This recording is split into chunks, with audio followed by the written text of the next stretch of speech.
Ok. Bueno, entonces, buenas tardes a todos. Muchas gracias pues por la invitación y la oportunidad, sobre todo de compartirles pues parte no, pues la investigación realmente que hice durante mi doctorado. Listo, entonces yo les voy a hablar voy a apagar el video.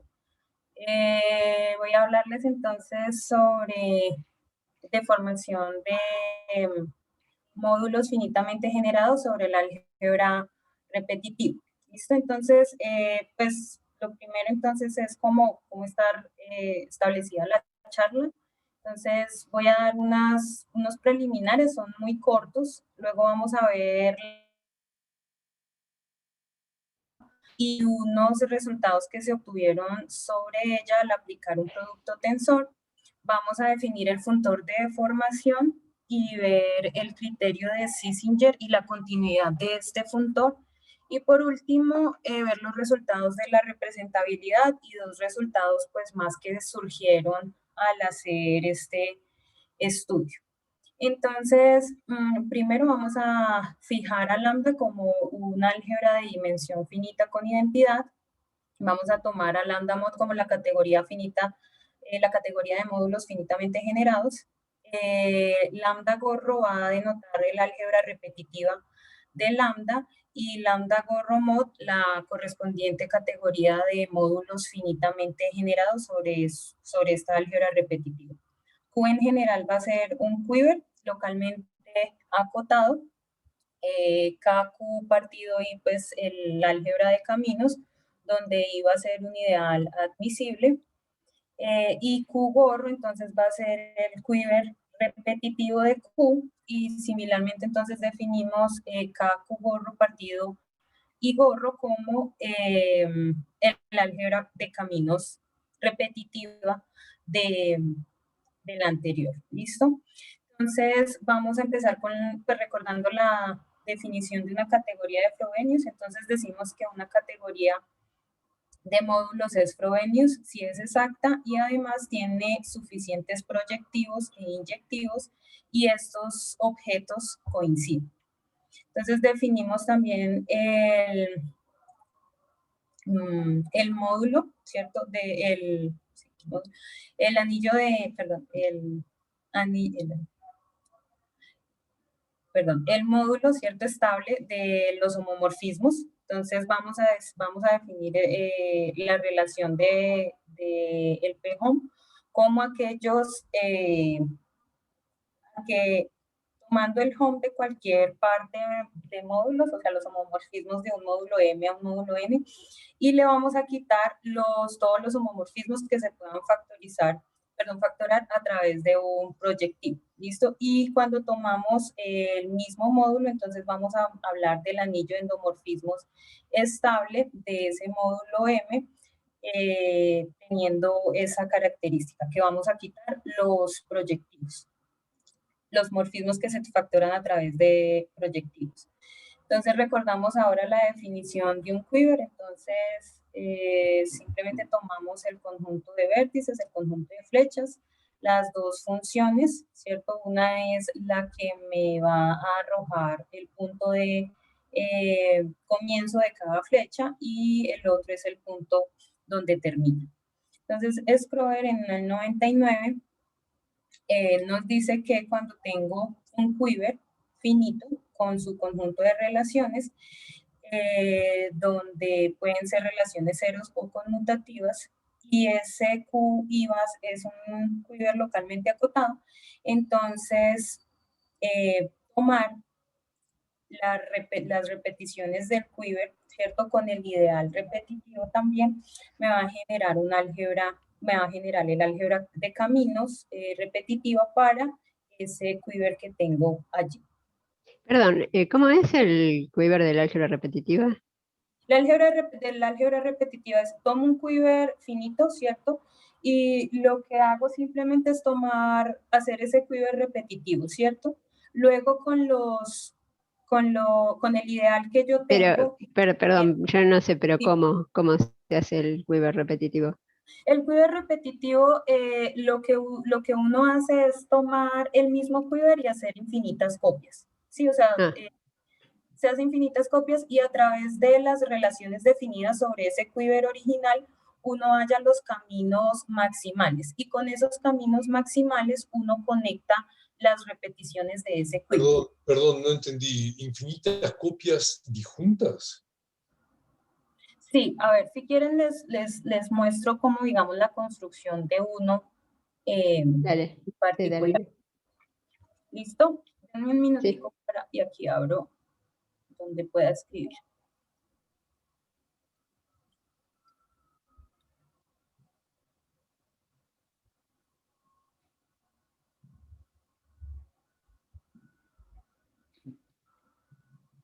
Entonces, por ejemplo, para hacer el quiver repetitivo, tomemos uno simple, digamos que tenemos este quiver de acá, ¿cierto? Lo que se hacen es infinitas copias de él, entonces digamos que acá está por la flecha alfa.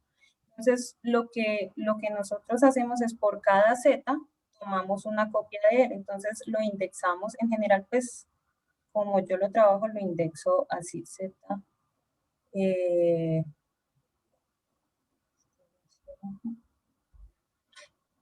entonces 1z menos 1, 2z menos 1, y aquí iría 1z más 1 y 2z más 1. Y él pues va a ir hacia abajo y hacia arriba, ¿cierto? Y acá entonces tomo las flechas también en cada nivel, ¿cierto? Entonces las mismas flechas que tiene el quiver original van a ser copias acá en este mismo quiver. Y luego ya pues como lo define Scrover, ¿cierto? Que es pues de donde yo tomé la teoría para hacer esto. Entonces él define acá con este quiver original, uno toma los caminos maximales, en este caso el único camino maximal es alfa, y lo que hace es construir una flecha conectora, entonces la llama en general PZ, que va a ir del punto terminal de alfa, ¿cierto? Que sería 2, en el nivel anterior, entonces iría del vértice, por ejemplo, 2z menos 1, al siguiente nivel, que sería el punto inicial de alfa en el siguiente nivel, entonces sería en 1z, o sea que se construye esta flechita de acá. Entonces, dependiendo de los caminos maximales que yo tenga en el quiver original, van a aparecer las flechas conectoras acá en mi nuevo quiver. ¿Sí? Ok. Listo. O sea que para A3 también tenés una flecha conectando dos copias, una sola flecha.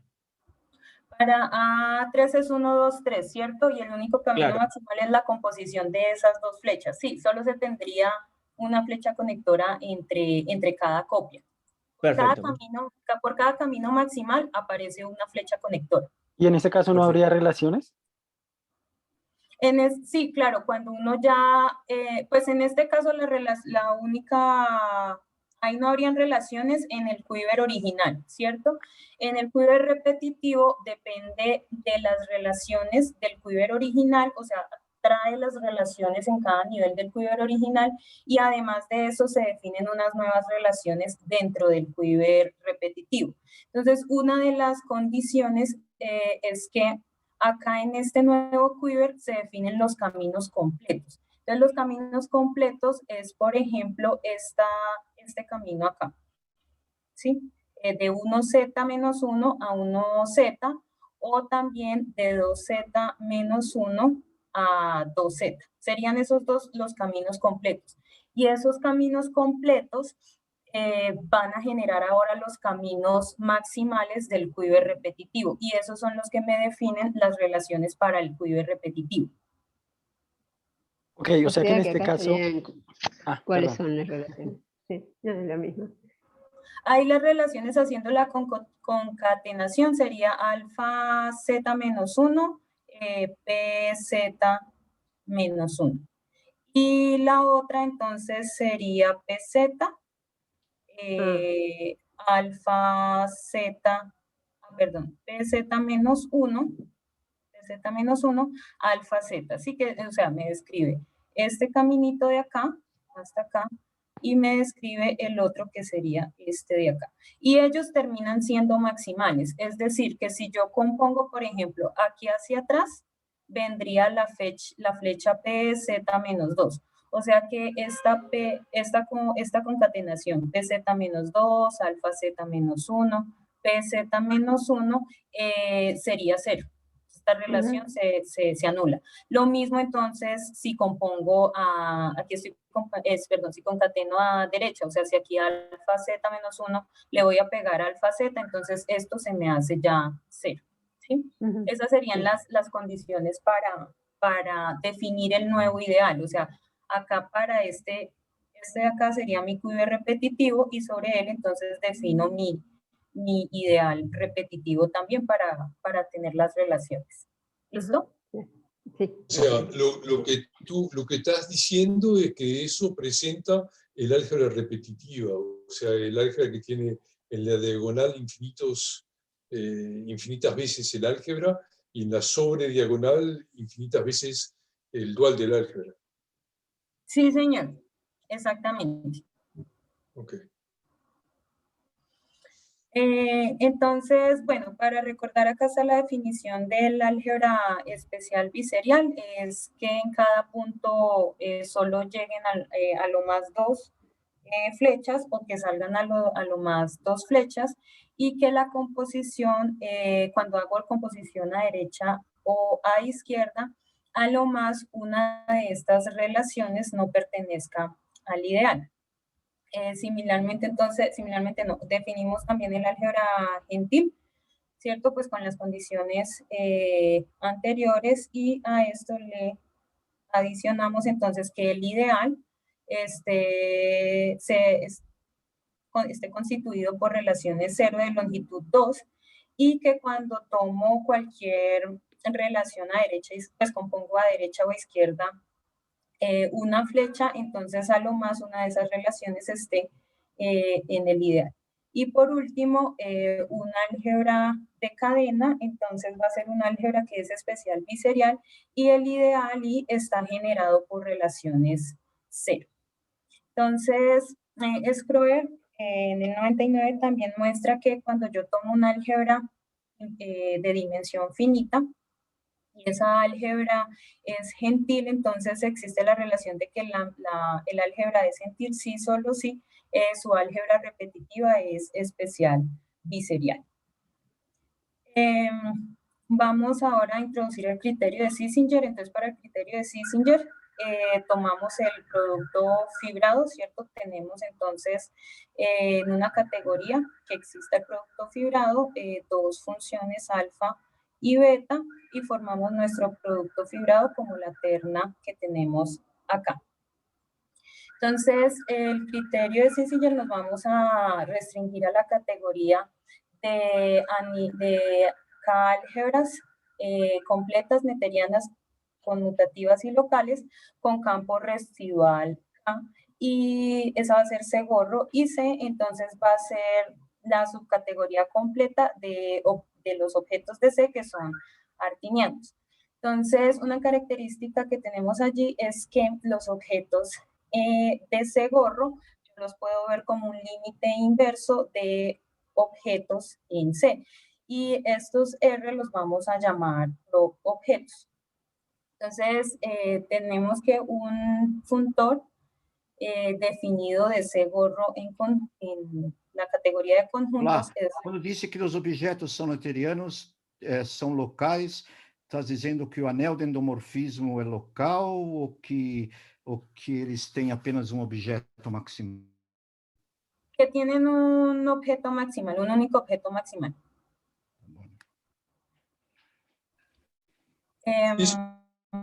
Eso quiere decir locales, pero creo que es para la topología M-ádica, que de la topología inducida por la potencia del ideal maximal, eso es neuteriano, ¿no?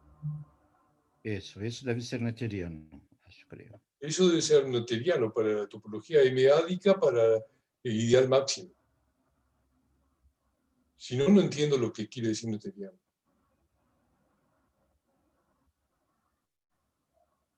O sea, ¿qué sentido se le dice a Noetheriano en la diapositiva precedente?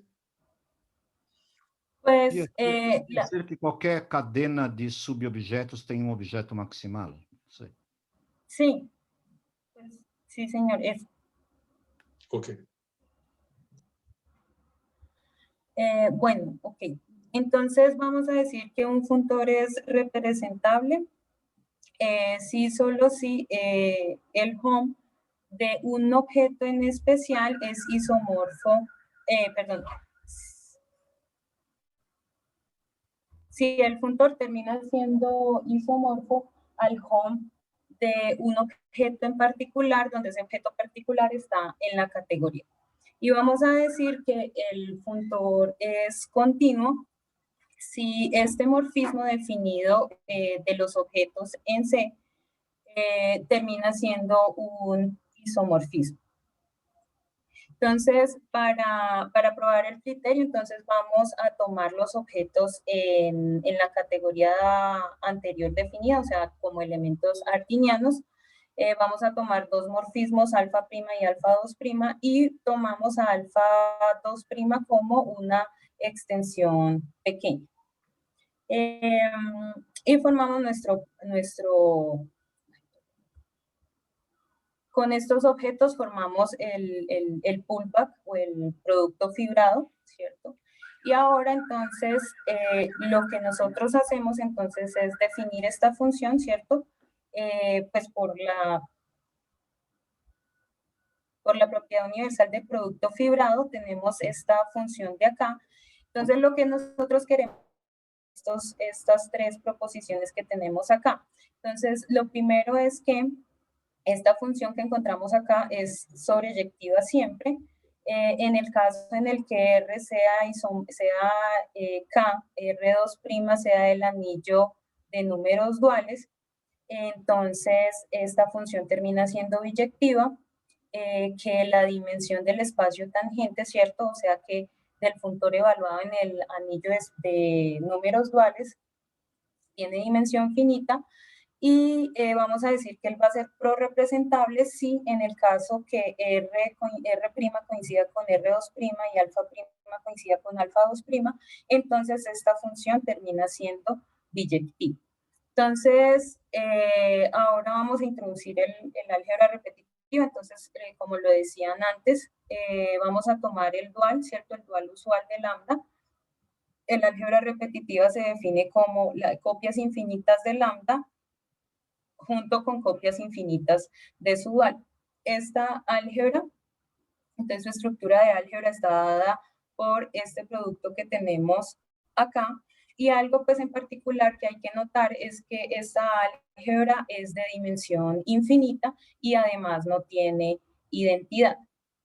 Entonces, con esta álgebra se definen pues los módulos. Entonces vamos a hablar de un módulo finitamente generado sobre esta álgebra como una colección de módulos, ¿cierto?, que van acompañados de unas funciones particulares. Entonces, cada módulo de esta colección es un módulo sobre lambda finitamente generado, y esta función f sub i es una función que va a ir del producto tensor del dual de lambda en el siguiente módulo de la colección. De tal manera que esta composición que tenemos acá se hace C. Y definimos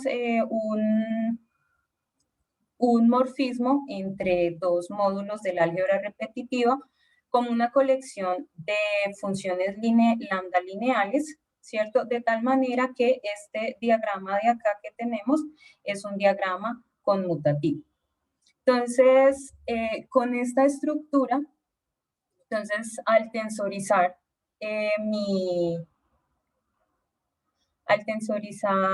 el álgebra repetitiva con un elemento en la categoría C-gorro, se obtiene que ella vuelve a ser un álgebra, ¿cierto?, con esta estructura acá, y además de eso, esa álgebra yo la puedo ver como las sumas infinitas del tensor entre R y lambda y sumas infinitas del dual, ¿cierto?, pero el dual sobre R, que se identifica por este tensor que tenemos acá. Y similarmente, entonces, la estructura de álgebra pues viene dada por lo que nosotros tenemos acá.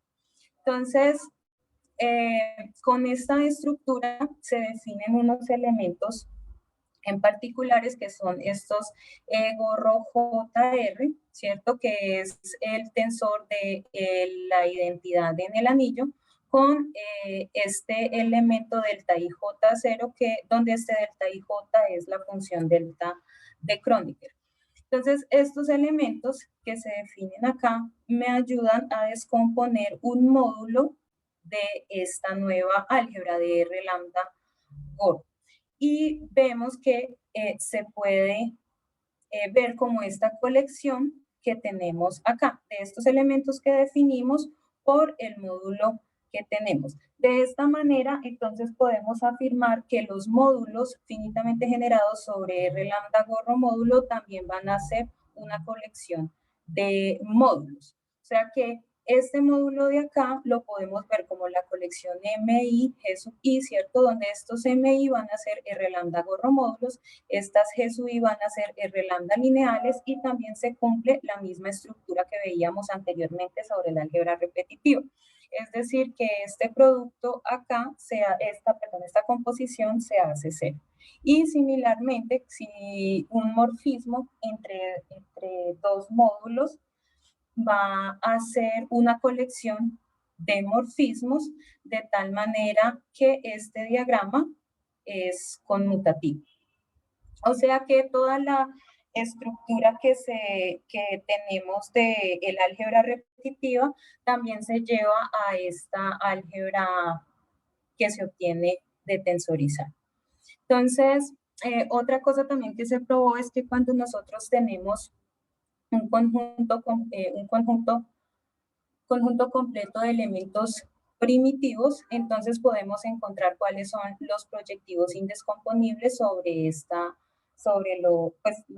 los módulos proyectivos indescomponibles sobre esta álgebra, y están descritos por esta suma que tenemos acá. Entonces, definimos unos P sub J, ¿cierto? Que están dados en que todas las componentes son cero y en la J décima componente está dado por este producto que tenemos acá.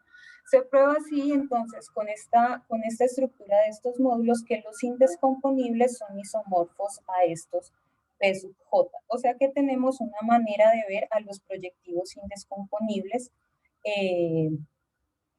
finitamente generados. Entonces, otro resultado es que cuando yo tengo un morfismo entre anillos, ¿cierto? De la categoría C, entonces a través de este morfismo puedo darle estructura ahora de R', lambda gorro módulo a un módulo que es lambda gorro. Y similarmente, entonces, pues esta estructura viene dada, es como cada módulo de estos se puede ver como una colección, entonces es como si este R lo que hace es entrar a cada una de las componentes y agregarle la estructura. Entonces, ahora sí vamos a ver pues el criterio de Sisinger. Entonces, para esto vamos a definir el funtor de formación. Entonces, vamos a hablar primero de lo que es un levantamiento. Entonces, un levantamiento va a ser un módulo, un R lambda gorro módulo finitamente generado y libre sobre R, y un morfismo, de hecho un isomorfismo de este producto tensor en B. Entonces, si consigo esos dos objetos, eso me va a llevar a un levante. Entonces, como la definición general de un levantamiento, entonces, por toda la estructura que vimos, pues que tiene la álgebra repetitiva y al tensorizar esa álgebra repetitiva con un anillo, entonces podemos mostrar que es un levantamiento, ¿cierto? M junto con su isomorfismo, lo puedo ver como una colección de elementos que van a cumplir estas tres condiciones. Entonces, la primera es que conserve la estructura, ¿cierto?, de R lambda gorro módulo, es decir, que esta composición se haga cero. El isomorfismo phi va a ser una colección de isomorfismos de este producto tensor, o sea, en la i-décima componente del módulo. Y esto me lleva entonces a que este MI con este phi sub i va a ser ahora un levante, pero entonces de este p sub i, o sea, en la i-décima componente. Y la otra condición que debe satisfacer es que este diagrama es conmutativo. Entonces, así definimos nuestros levantes, como es ese módulo que cumple esas tres condiciones. Definimos también lo que son los levantamientos isomorfos, entonces vamos a decir que son isomorfos si existe un isomorfismo entre los levantes. Pero como por la estructura que tienen estos módulos, voy a tener que esos isomorfismos se descomponen en isomorfismos en cada una de las componentes del módulo. Y me va a satisfacer en cada componente que este diagrama sea también conmutativo. Y además de eso, entonces debe también cumplir con la estructura de ser levante sobre la álgebra repetitiva tensorizada con nuestro anillo. Entonces, así vamos a tener que va a existir un isomorfismo entre los módulos sobre el tensor correspondiente del álgebra. Y hace que este diagrama sea un diagrama conmutativo. Y definimos entonces la deformación como el conjunto de levantamientos que son isomorfos, o sea, las clases de isomorfismos de los levantamientos de un módulo sobre el anillo.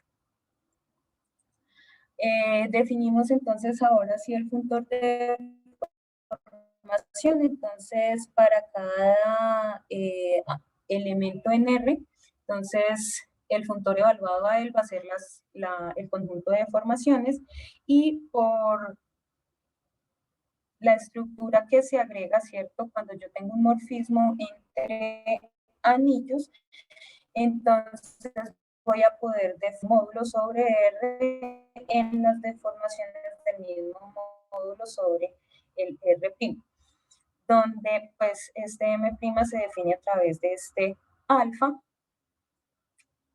para los elementos y phi', entonces va a ser una composición, esta función de acá viene dada, como es un isomorfismo natural, viene dada por una colección de isomorfismos que están dados por estos de acá, ¿listo? Entonces, ¿qué es lo que nosotros podemos concluir de todo lo que vimos?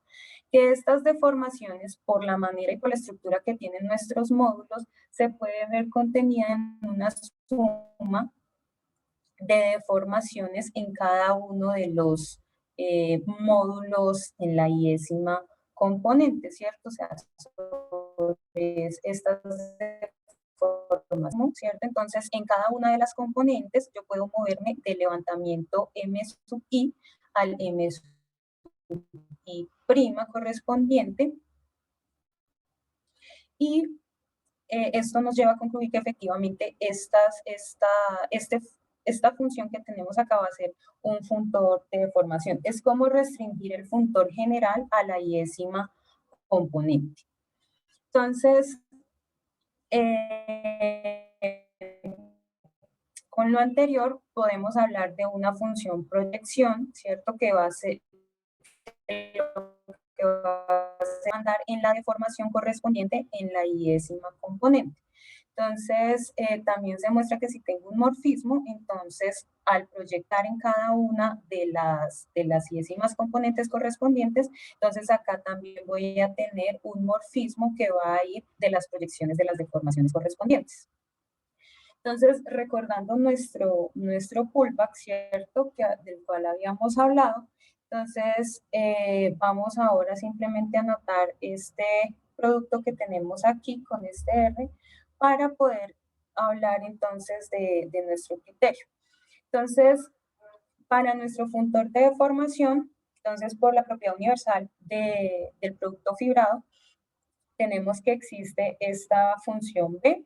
Lo que queremos ahora es ver que esta función B satisface el criterio de Sisinger.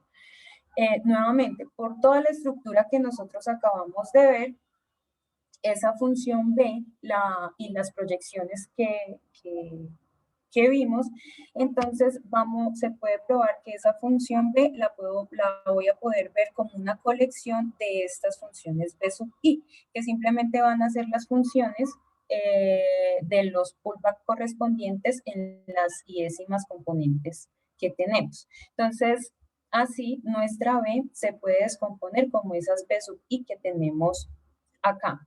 Entonces, para probar nuestro criterio de Sisinger, algo que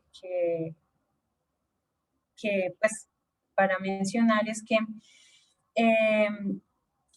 él se ha probado para módulos finitamente generados donde el álgebra es de dimensión finita y con unidad. Entonces, por toda la descomposición que nosotros hicimos, utilizando esos resultados podemos probar que la función B es sobreyectiva, porque probar que la función B es sobreyectiva es probar que cada una de esas B sub I que tenemos acá también es sobreyectiva. Similarmente, entonces, en el caso de que tenga que R sea K y que R' es el anillo de números duales, ¿cierto? También tenemos que mi función va a ser biyectiva y se restringe a lo mismo, porque en cada una de las componentes esa B sub I es una función biyectiva. Y tenemos el tercer lema que probaría, entonces, aquí entonces en el primero estaría probando H1, H2 y para probar H3, entonces, como vimos la descomposición, la deformación va a estar siempre contenida en una suma de deformaciones en las iésimas componentes. Como los módulos son finitamente generados, eso hace que la cantidad de módulos en las iésimas componentes sea finito. O sea que la dimensión va a estar contenida en deformaciones de dimensiones finitas. Luego, entonces, eso hace que mi espacio tangente sea de dimensión finita. ¿Listo? Y ahora, entonces, para ver la continuidad del funtor, entonces, recordando que los elementos en C gorro son pro objeto, ¿cierto? O sea, se pueden ver como un límite inverso.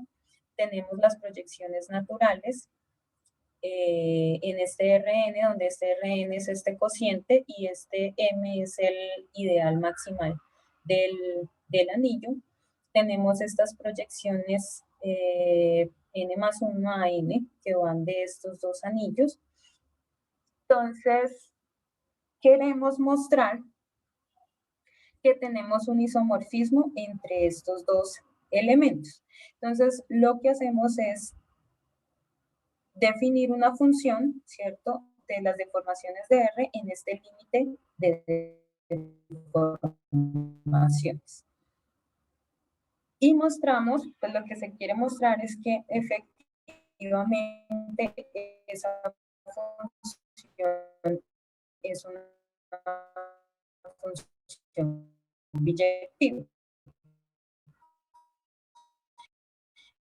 Entonces,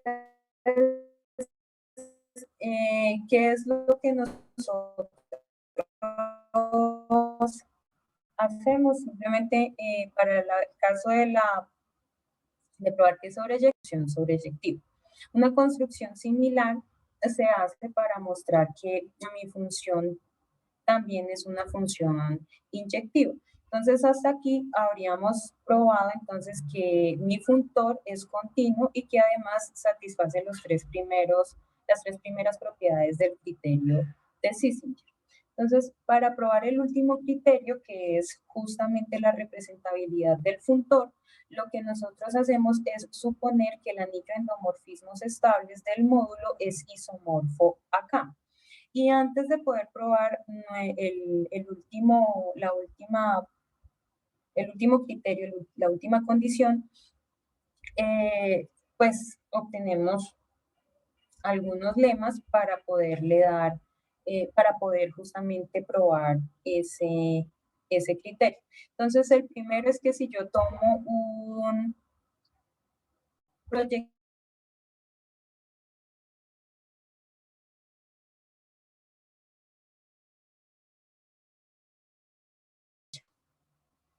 también se prueba que cuando yo tengo un morfismo de módulos terminando, donde este Q sub 0 es un módulo proyectivo, entonces él puede ser levantado a un homomorfismo, ¿cierto?, entre estos dos módulos. Acá estos dos módulos son R0 módulo, R0 lambda gorro módulos, y aquí voy a tener R lambda gorro módulos. También se prueba que si yo tengo acá un morfismo, un endomorfismo que se factora a través de un proyectivo, lo puedo levantar, ¿cierto? Aquí va a ser de R0 lambda gorro módulos, lo puedo levantar a un morfismo también que se factora a través de proyectivos como R lambda gorro módulos. También se muestra entonces que si tengo dos levantamientos de un módulo, de tal manera que los módulos de los levantamientos son isomorfos, entonces puedo construir un isomorfismo de levantes y obtengo así entonces que estos levantamientos terminan siendo isomorfos, es decir, que van a pertenecer a la misma clase de levantes. Y pues, con todos esos lemas anteriores, se prueba que en el caso en el que R2' sea igual a R' y alfa 2' sea igual a alfa, la función B que definimos anteriormente va a ser una función inyectiva. Y como esta función es siempre sobreyectiva, entonces bajo la hipótesis de que el anillo de endomorfismos estable sea isomorfo acá, tenemos el criterio H4 del criterio de Sisinger. Es decir, que vamos a tener que nuestro funtor es efectivamente representable. Ese es el teorema que nosotros tenemos acá. Entonces nuestro funtor es continuo, el anillo endomorfismos es estable y es representable por sabemos que va a existir un elemento, en este caso lo notamos como R lambda gorro B gorro, y es al cual vamos a llamar el anillo universal de deformación de nuestro funtor, de nuestro módulo. También vemos, pues es como la parte más fuerte de la investigación. También obtuvimos otros resultados y es el funtor de deformación débil. Entonces, para hablar del funtor de deformación débil, lo que hacemos es pues, definir lo que es un levantamiento débil. Entonces, va a ser similar al levantamiento que dijimos anteriormente, solo que en el levantamiento nosotros teníamos un módulo y un morfismo específico, de tal manera que este producto tensor iba a ser isomorfo a nuestro módulo. En este caso, simplemente con que exista algún isomorfismo entre este producto tensor y este módulo, entonces mi módulo va a ser entonces el levantamiento débil.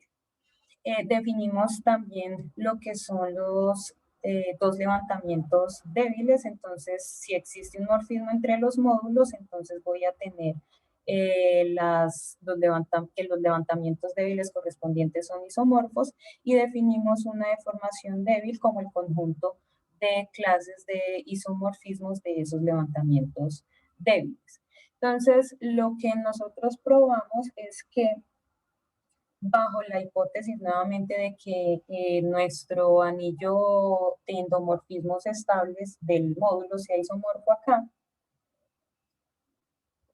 entonces el funtor de deformación débil termina siendo isomorfo a nuestro funtor de deformación, que es lo que tenemos acá. Entonces, lo que se prueba es que esta función definida del funtor de deformación en el funtor débil de deformación termina siendo un isomorfismo natural y satisface pues que este diagramita de acá es conmutativo.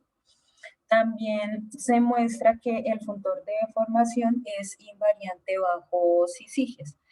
Y entonces lo que nosotros hacemos en general es, si nosotros tenemos un levantamiento sobre B, se muestra que el syzygia sobre R de ese levantamiento junto con el isomorfismo inducido termina siendo un levantamiento del syzygia del módulo. Y se define una función del funtor de deformación sobre el módulo E en el funtor de deformación sobre su syzygia y se muestra que efectivamente esa función es un isomorfismo natural.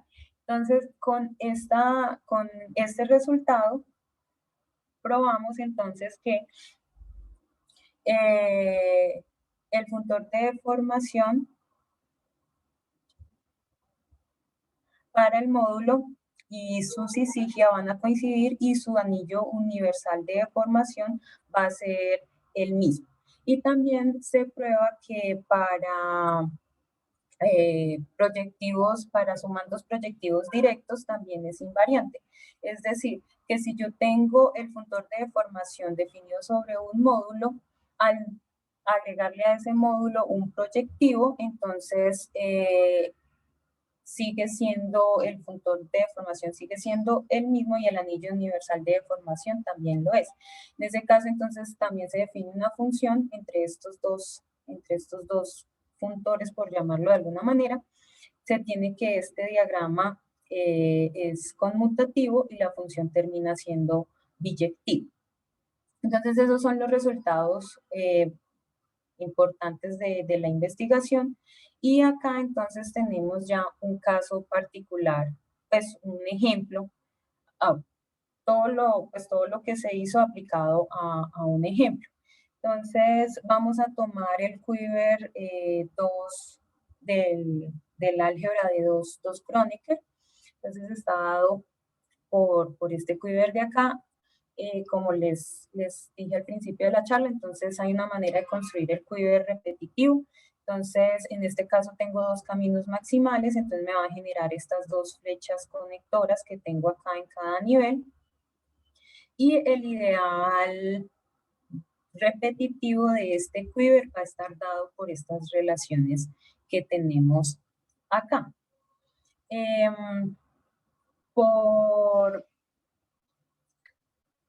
Por la manera en cómo se construyó este quiver, entonces vamos a tener que los proyectivos en los vértices 1Z y 2Z, o sea, en cada nivel, van a estar dados por las representaciones que tenemos acá.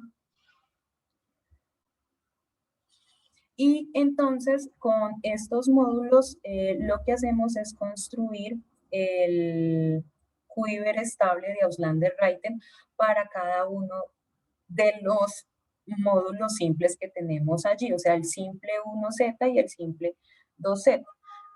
Con la técnica de ganchos y coganchos, entonces nosotros construimos cada una de estas componentes estables. Aquí va a venir desde el infinito, aquí sigue creciendo, ¿cierto? Y entonces lo que nosotros mostramos es que en el caso de que mi módulo esté en una de estas dos componentes, entonces el anillo de endomorfismos estable de ese módulo va a ser igual acá y su anillo universal de deformación termina siendo también K. Lo otro también que vemos, pues entonces viendo nuestro quiver, entonces vemos los caminos maximales, en ese caso por las relaciones que nosotros definimos, se obtiene que los caminos maximales van a ser las flechas que están en el quiver. Entonces, similarmente, para cada una de estas flechas, construimos la componente estable obtenemos entonces por cada flecha una componente estable que están dadas por las figuritas que ven allí. Y al construir los módulos cadena para cada una de esas componentes, ¿cierto? Entonces obtenemos el siguiente resultado. Y es que solo cuando los módulos cadena son flechas, entonces el anillo endomorfismos estables es isomorfo acá. Para cuando tengo cadenas más largas, o sea que este L sea mayor o igual que un anillo endomorfismos estable, ya no es isomorfo acá, sino que ya tiene una dimensión mayor o igual que 2. Y como nuestro resultado está sujeto a que el anillo endomorfismos estable sea isomorfo acá, entonces simplemente nos concentramos en estudiar los módulos cadena cuando tengo una única flecha. Y lo que se pudo demostrar para este quiver en particular es que cuando el módulo está dado por una flecha, entonces el anillo universal de deformación es isomorfo al anillo de series formales en una sola variable. Y eso sería todo lo que tendría por mostrarles hoy. Esta es alguna de la bibliografía que se utilizó y muchas gracias.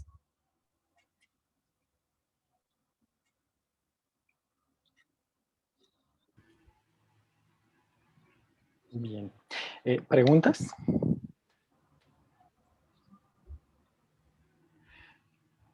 Eu queria fazer uma sugestão que não sei se ela pensou um pouquinho ou não, se pensaste um pouquinho ou não, é que a categoria repetitiva, uno pode pensar o seguinte, que tens a extensão trivial da álgebra, que é a álgebra com o dual, e a categoria, a álgebra repetitiva nada mais é do que o recobrimento de Galois disso, quando você dá a los vértices de A grado zero, as flechas de A grado zero, e as flechas del dual grado 1.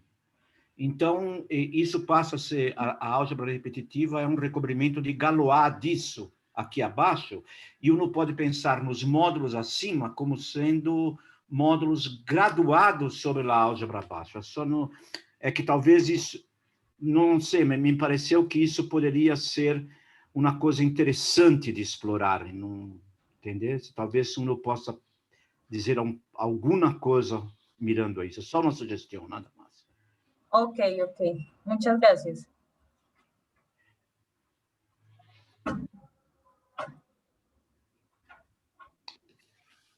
¿Otra pregunta hay? ¿No? Yo tengo una pregunta en la última proposición. ¿Eso es en general o era para Kronecker? ¿Cuál? Espérame un minutito. ¿Esta? Eso. Para el caso de Kronecker. Okay.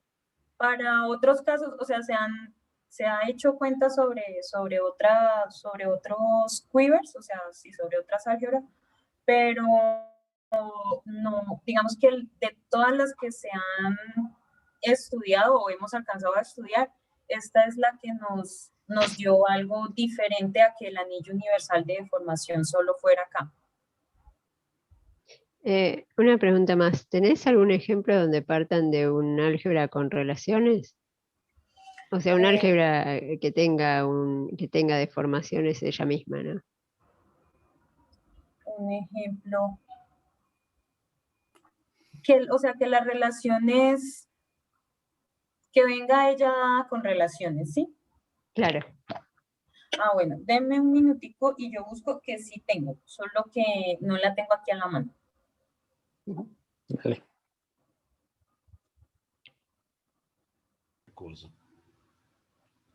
Ok, entonces, por ejemplo, aquí tengo un quiver que es este, así. Entonces, aquí está A, aquí está B.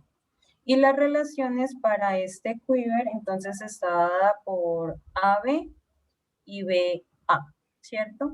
Entonces, para construir el quiver repetitivo es, pues, como lo había dicho al principio. Entonces, tomo aquí 1Z, 2z, aquí va a ser 1z más 1, 2z más 1, 1z menos 1 y 2z menos 1.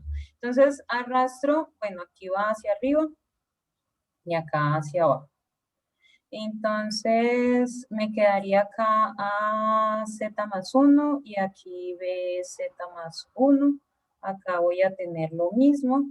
Ahí me perdonan los dibujos que quedan como feitos.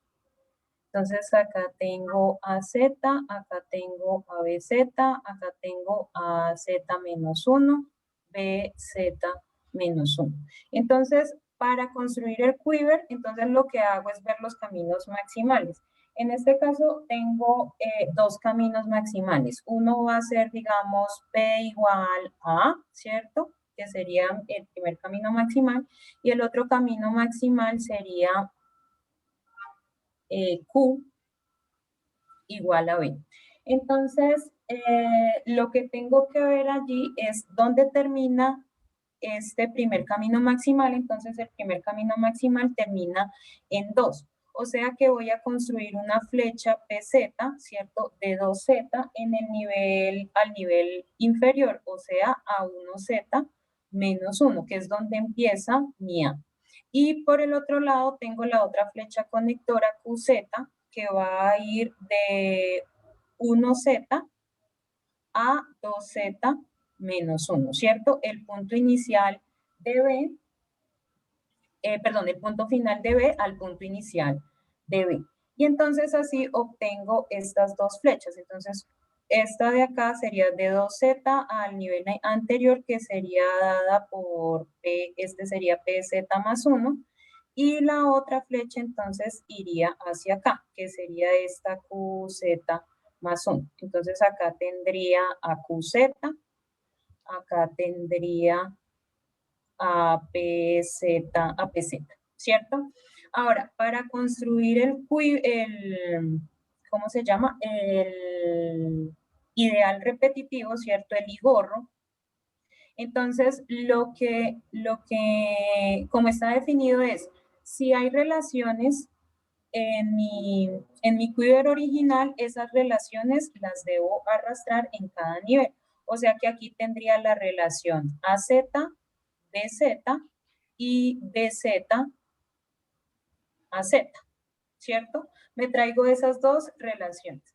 Además de eso, de traerme esas dos relaciones, yo tengo que ver cuáles son los caminos completos de este nuevo quiver. Entonces, lo que dice allí para construir estos caminos completos es tomar a este A o a los caminos maximales que haya y verlo como una composición de caminos. Entonces, A, por ejemplo, yo lo puedo ver, él empieza en 1, ¿cierto? Entonces podría verlo como el camino perezoso en 1 con el camino A. Y similarmente, también lo puedo ver como A y el camino perezoso en 2. ¿Cierto? Y entonces ahora lo que nos dice entonces la teoría es que el camino completo va a ser alfa z. Esta composición, entonces, por esta composición me va a generar un nuevo camino que es la flecha conectora en el nivel PZ con el camino inmediatamente anterior de ella misma, o sea, con A, Z menos 1. Y por esta de acá, entonces me va a generar un beta Z, que sería esta de acá, el AZ, con el camino que le sigue, o sea, con P, Z. Y similarmente para B, entonces a B también lo puedo ver como el camino perezoso en esos dos con el mismo B o B con el camino perezoso en 1, ¿cierto? Y entonces allí obtengo otros dos caminos que sería un teta z que está dado por QZ, beta z menos 1 y un lambda z como BZ, un QZ. Y estos cuatro caminos que yo definí, ahora van a ser mis caminos maximales. Es decir, que todo lo que yo pueda componer a derecha o a izquierda se va a ir al ideal. Entonces, por ejemplo, para este alfa z, entonces este alfa z viene siendo, a ver, cambio el color, este alfa z es pz, es pz alfa z menos 1, o sea, sería este de acá, ¿cierto? Entonces, a él lo puedo componer ¿con quién? Con alfa z, ¿cierto? Entonces, aquí me quedaría la siguiente relación. Entonces, sería alfa z, pz, a z menos 1. Este es mi alfa z, ¿cierto? ¿Con qué más lo puedo componer hacia atrás? Entonces, otra de las condiciones es que cualquier otro camino no puede ser subcamino de un camino completo.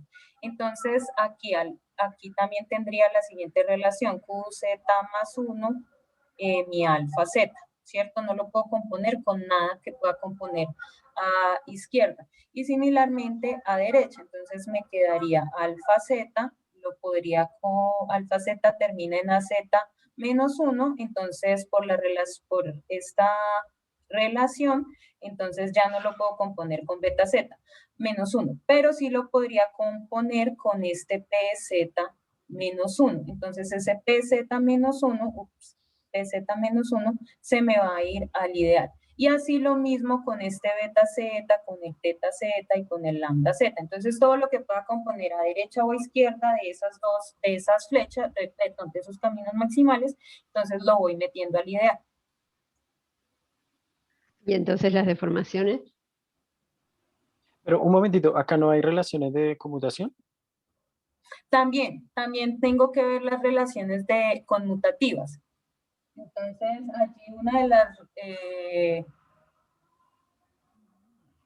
las relaciones conmutativas es la siguiente, a ver, es AZPZ menos QZBZ menos 1. Y la otra es BZQZ menos PZAZ menos 1. Eso me generaría mi ideal completo. Okay. Y entonces en este caso, ¿qué obtienes como deformaciones? Ahora, las deformaciones, entonces, lo que uno hace es tomar todos los posibles módulos sobre esa álgebra, ¿cierto? Y generar, entonces, el quiver estable de Oslander-Reiten para cada uno de ellos. Entonces, lo que uno hace acá es tomar los proyectivos en cada uno de los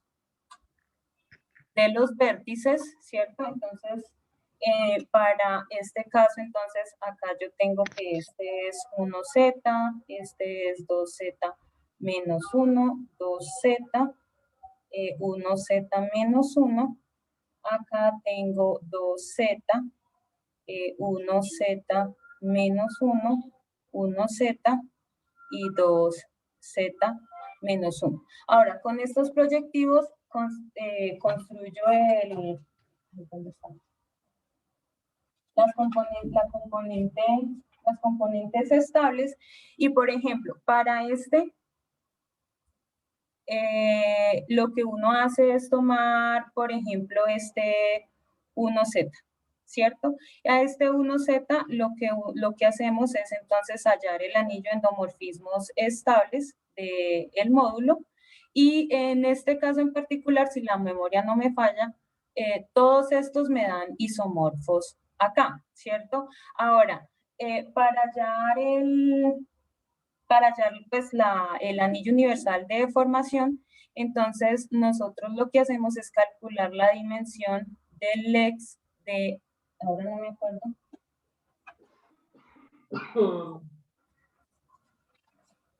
¿Dónde está?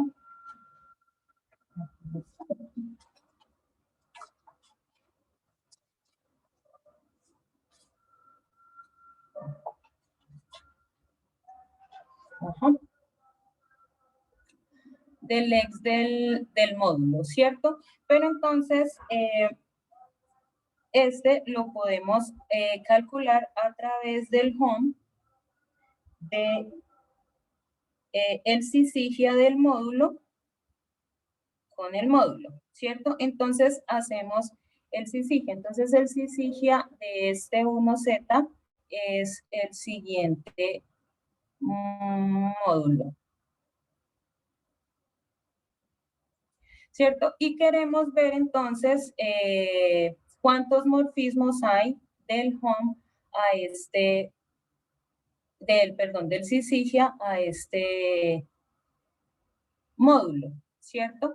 En este caso, por Krauss, si no estoy mal, lo que hace es todas las fuentes, los morfismos están descritos por fuentes que se van en pos.